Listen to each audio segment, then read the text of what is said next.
गणेश पूजन की परंपरा है और सौभाग्य से सरदार भवन का श्री गणेश ही गणेश पूजन के पवित्र त्योहार के अवसर पर हो रहा है।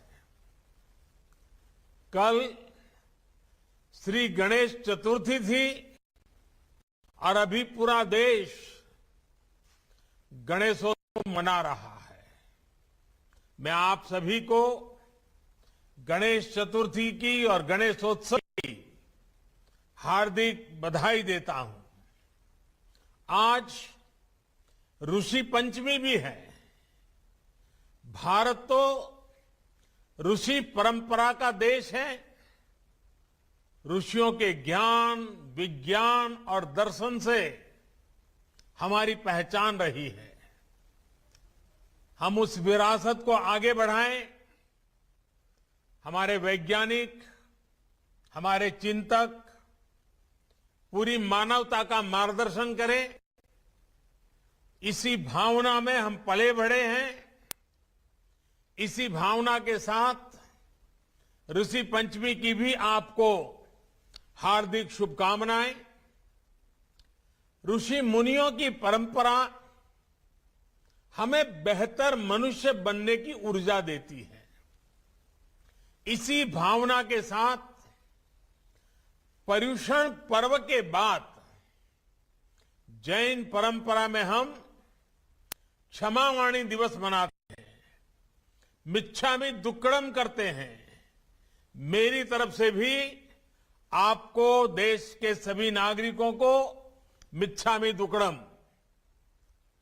ये ऐसा पर्व है, ऐसी परंपरा है, अपनी गलतियों को स्वीकार करना, उनका शोधन करना और बेहतर करने का संकल्प लेना, ये हमारे जीवन का हिस्सा होना चाहिए।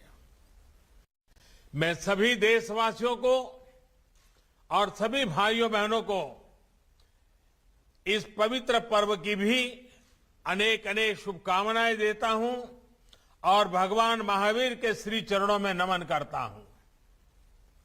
मैं हमारे प्रेरणा स्रोत लौह पुरुष सरदार साहब के चरणों में भी प्रणाम करता हूं, उन्हें अपनी श्रद्धांजलि अर्पित करता हूं। मैं सरदार धाम ट्रस्ट से जुड़े सभी सदस्यों को भी बधाई देता हूं, जिन्होंने अपने समर्पण से सेवा के इस अद्भुत प्रकल्प को आकार दिया है। आप सभी का समर्पण, आपका सेवा संकल्प अपने आप में एक उदाहरण है।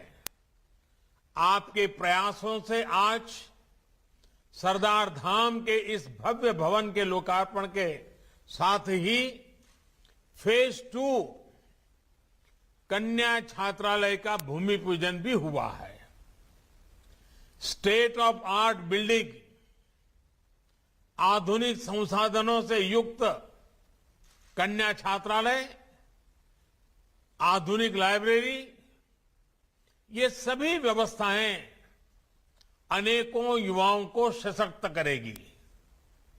एक और, आप एंटरप्रेन्योर डेवलपमेंट सेंटर के जरिए गुजरात की समृद्ध व्यापारिक पहचान को मजबूत कर रहे हैं, तो वहीं सिविल सर्विस सेंटर के जरिए उन युवाओं को नई दिशा मिल रही है जो सिविल सर्विसेज में या डिफेंस और जुडिशियल सर्विसेज में जाना चाहते हैं। पाटीदार समाज के युवाओं के साथ साथ गरीबों और महिलाओं के सशक्तिकरण पर आपका जो जोर है वो वाकई सराहनीय है। हॉस्टल की सुविधा भी कितनी ही बेटियों को आगे आने में मदद करेगी। मुझे पूरा भरोसा है कि सरदार धाम न केवल देश के भविष्य निर्माण का एक अधिकार बनेगा, बल्कि आने वाली पीढ़ियों को सरदार साहब के आदर्शों को जीने की प्रेरणा भी देगा। और एक बात भी कहना चाहूंगा, आज हम आजादी का अमृत महोत्सव मना रहे हैं। आजादी के 75 साल, ऐसे अवसर पर हम लोग आज देश की आजादी के उस जंग को याद करते हुए प्रेरित हो रहे हैं। लेकिन इस छात्रावास में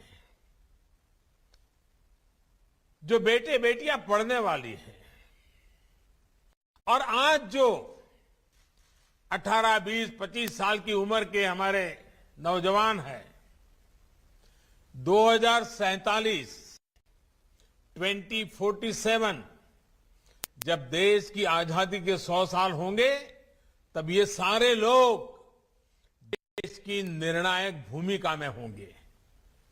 आज आप जो संकल्प करेंगे, 2047 में जब आजादी के 100 साल होंगे, तब हिंदुस्तान कैसा होगा, इसके संस्कार ऐसी पवित्र धरती पर होने वाले हैं। साथियों, सरदार धाम का आज जिस तारीख को लोकार्पण हो रहा है, वो तारीख जितनी अहम है, उतना ही बड़ा उससे जुड़ा संदेश है। आज 11 सितंबर यानी 9/11 है। दुनिया के इतिहास की एक ऐसी तारीख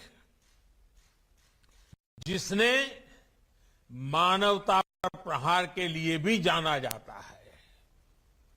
लेकिन इसी तारीख ने पूरे विश्व को काफी कुछ सिखाया भी। एक सदी पहले ये 11 सितंबर 1893 का ही दिन था, जब शिकागो में विश्व धर्म संसद का आयोजन हुआ था। आज के ही दिन स्वामी विवेकानंद ने उस वैश्विक मंच पर खड़े होकर दुनिया को भारत के मानवीय मूल्यों से परिचित कराया था। आज दुनिया ये महसूस कर रही है कि 9/11 जैसी वो त्रासदी भी, जिसे भी 20 साल हुए हैं, त्रासदियों का स्थायी समाधान मानवता के उन्हीं मूल्यों से ही होगा।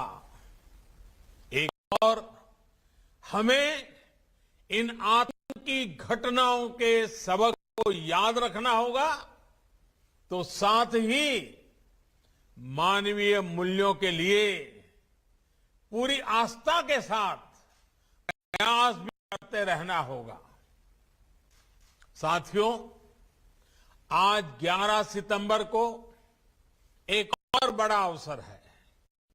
आज भारत के महान विद्वान, दार्शनिक और स्वतंत्र सेनानी सुब्रमण्यम भारती जी की 100वीं पुण्यतिथि है।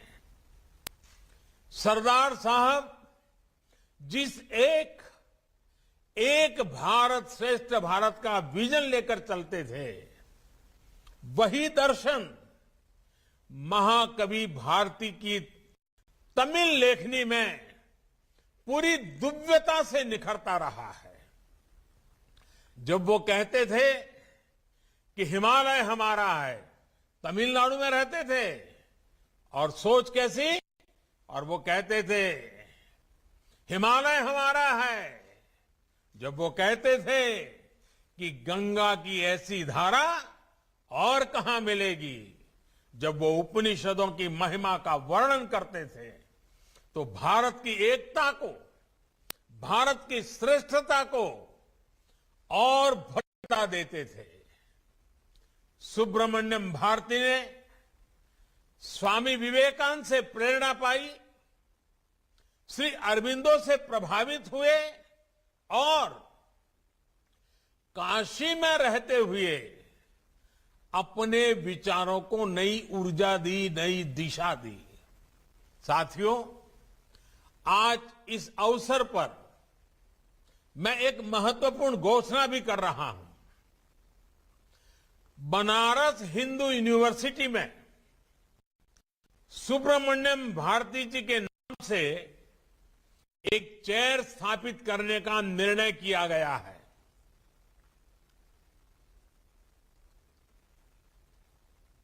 तमिल स्टडीज, तमिल भाषा समृद्ध भाषा है, विश्व की सबसे पुरातन भाषा है और हम सभी हिंदुस्तानियों के लिए गर्व की बात है। तमिल स्टडीज पर Subramania Bharati chair Banaras Hindu University BHU के फैकल्टी ऑफ आर्ट्स में स्थापित होगी।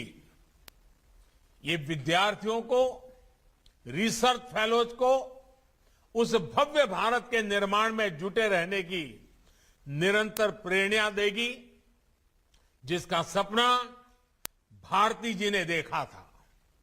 साथियों, सुब्रमण्यम भारती जी हमेशा भारत की एकता पर, मानव मात्र की एकता पर विशेष बल देते थे।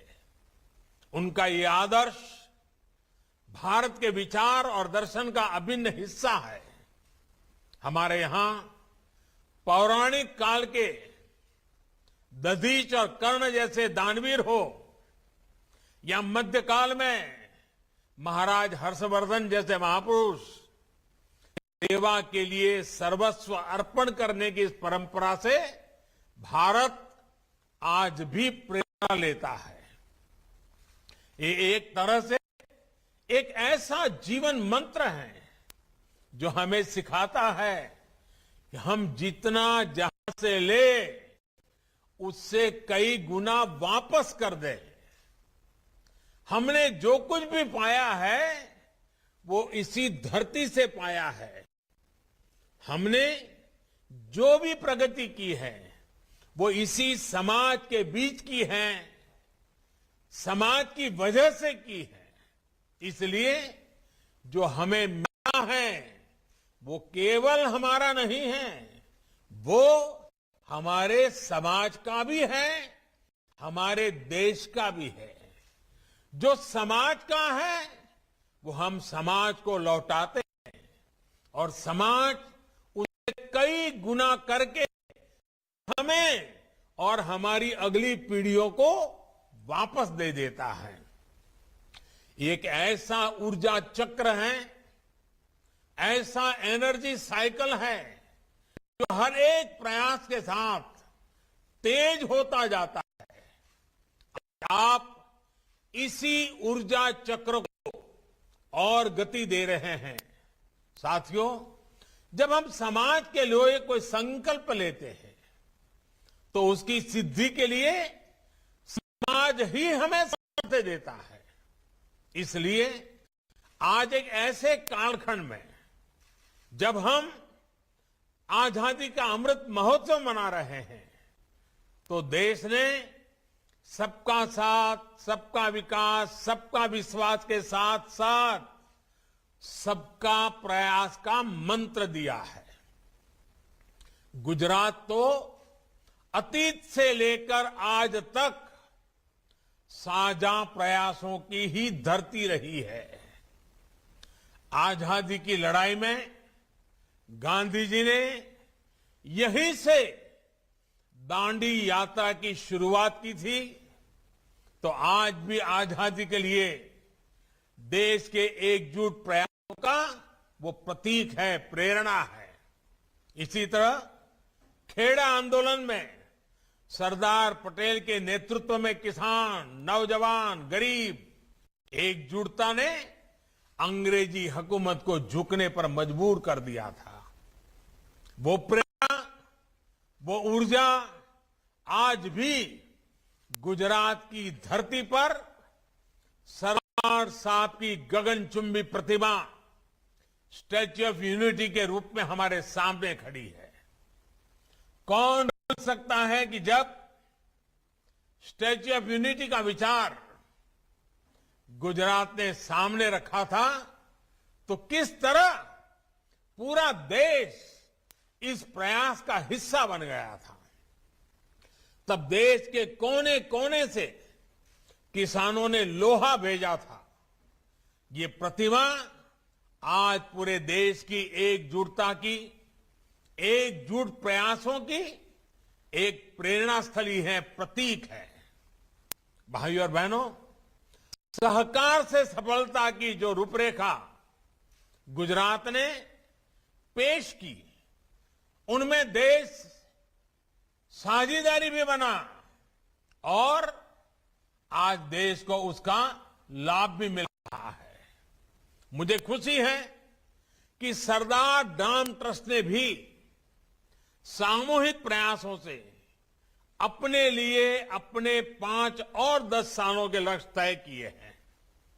आज देश भी अपनी आजादी के 100 सालों के सपनों को पूरा करने के लिए ऐसे ही लक्ष्यों को लेकर आगे बढ़ रहा है।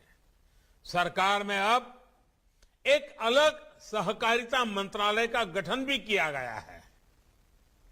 किसानों, नौजवानों को सहकार की शक्ति का पूरा पूरा लाभ मिल सके, इसके लिए जरूरी कदम उठाए जा रहे हैं। समाज के जो वर्ग, जो लोग पीछे छूट गए हैं, उन्हें आगे लाने के लिए सतत प्रयास हो रहा है। आज एक और दलितों, पिछड़ों के अधिकारों के लिए जिम्मेवारी के साथ काम हो रहे हैं, तो वहीं आर्थिक आधार पर पिछड़ गए सवर्ण समाज के लोगों को भी 10% आरक्षण दिया गया है। इन नीतियों का ही परिणाम है कि आज समाज में एक नया आत्मविश्वास पैदा हो रहा है। साथियों, हमारे यहां कहा जाता है, सत विद्या यदि का चिंता वरा कोदर पूर्ण, अर्थात जिसके पास विद्या है, ज्ञान और कौशल है, उसे अपनी आजीविका के लिए, जीवन की प्रगति के लिए चिंता नहीं करनी पड़ती। सक्षम व्यक्ति अपनी प्रगति के लिए खुद ही रास्ता बनाता है। मुझे खुशी है कि सरदार डाम ट्रस्ट द्वारा शिक्षा और कौशल पर बहुत जोर दिया जा रहा है। हमारी नई राष्ट्रीय शिक्षा नीति का भी इस बात पर विशेष फोकस है कि हमारी शिक्षा कौशल बढ़ाने वाली होनी चाहिए। भविष्य में मार्केट में कैसी स्किल की डिमांड होगी, फ्यूचर वर्ल्ड में लीड करने के लिए हमारे युवाओं को क्या कुछ चाहिए होगा, राष्ट्रीय शिक्षा नीति स्टूडेंट्स को शुरुआत से ही इन ग्लोबल रियलिटीज के लिए तैयार करेगी। आज स्किल इंडिया मिशन भी देश की बड़ी प्राथमिकता है। इस मिशन के तहत लाखों युवाओं को अलग अलग स्किल सीखने का अवसर मिला है। वो आत्मनिर्भर बन रहे हैं। नेशनल अप्रेंटिसशिप प्रमोशन स्कीम के तहत युवाओं को पढ़ाई के साथ साथ स्किल डेवलपमेंट का अवसर भी मिल रहा है और उनकी आमदनी भी हो रही है। मानव कल्याण योजना और ऐसी ही दूसरी अनेकों योजनाओं के जरिए गुजरात खुद भी इस दिशा में तेजी से प्रयास कर रहा है और इसके लिए मैं गुजरात सरकार को बहुत बहुत बधाई भी देता हूं। कई सालों के लगातार प्रयासों का परिणाम है कि गुजरात में आज जहां एक और स्कूल ड्रॉप आउट रेट 1% से भी कम हो गया है, वहीं अलग अलग योजनाओं में लाखों युवाओं को स्किल डेवलपमेंट के जरिए नया भविष्य मिल रहा है। गुजरात के युवाओं में एंटरप्रेन्योरशिप तो स्वाभाविक ही होती है। स्टार्टअप इंडिया जैसे अभियान से आज गुजरात के युवाओं की इस प्रतिभा को एक नया इकोसिस्टम मिल रहा है। मुझे बताया गया है कि सरदार धाम ट्रस्ट भी हमारे युवाओं को ग्लोबल बिजनेस से जोड़ने के लिए कई प्रयास कर रहा है। वाइब्रेंट गुजरात समिट के जरिए जो शुरुआत कभी गुजरात ने की थी, ग्लोबल पाटीदार बिजनेस समिट उन लक्ष्यों को आगे बढ़ाएगी। पाटीदार समाज की तो पहचान ही रही है, ये जहां कहीं भी जाते हैं वहां के व्यापार को नई पहचान दे देते हैं। आपका ये हुनर अब गुजरात और देश में ही नहीं, पूरी दुनिया में पहचाना जाने लगा है। लेकिन पाटीदार समाज की एक और भी बड़ी खूबी है, ये कहीं भी रहे भारत का हित आपके लिए सर्वोपरि रहता है। आपने देश की आर्थिक उन्नति में जो योगदान दिया है वो अद्भुत है और प्रेरणादायी भी है। साथियों, कठिन से कठिन समय हो, जब अपने कर्तव्य को समझते हुए पूरे विश्वास के साथ काम किया जाए तो परिणाम भी मिलते ही हैं। कोरोना की महामारी आई, पूरी दुनिया की अर्थव्यवस्था पर आंच आई, भारत पर भी इसका काफी असर आया, लेकिन हमारी अर्थव्यवस्था महामारी के कारण जितना ठहरी थी उससे ज्यादा स्पीड से रिकवर कर रही है। जब बड़ी बड़ी इकोनॉमीज डिफेंस में थी तब हम रिफॉर्म्स कर रहे थे। जब ग्लोबल सप्लाई चेन्स डिसरप्ट हो रही थी तो हमने नए हालातों को भारत के पक्ष में के लिए पीएलआई स्कीम शुरू की। अभी पीएलआई स्कीम को टेक्सटाइल सेक्टर के लिए बढ़ाने का फैसला भी लिया गया है। इसका बहुत बड़ा लाभ देश के टेक्सटाइल सेक्टर को, सूरत जैसे शहरों को होगा। साथियों, 21वीं सदी में भारत के पास अवसरों की कमी नहीं है। हमें खुद को ग्लोबल लीडर के रूप में देखना है, अपना सर्वश्रेष्ठ देना है और सर्वश्रेष्ठ करना भी है। मुझे पूरा भरोसा है कि देश की प्रगति में गुजरात का जो योगदान रहा है उसे हम अब और सशक्त रूप में सामने लाएंगे।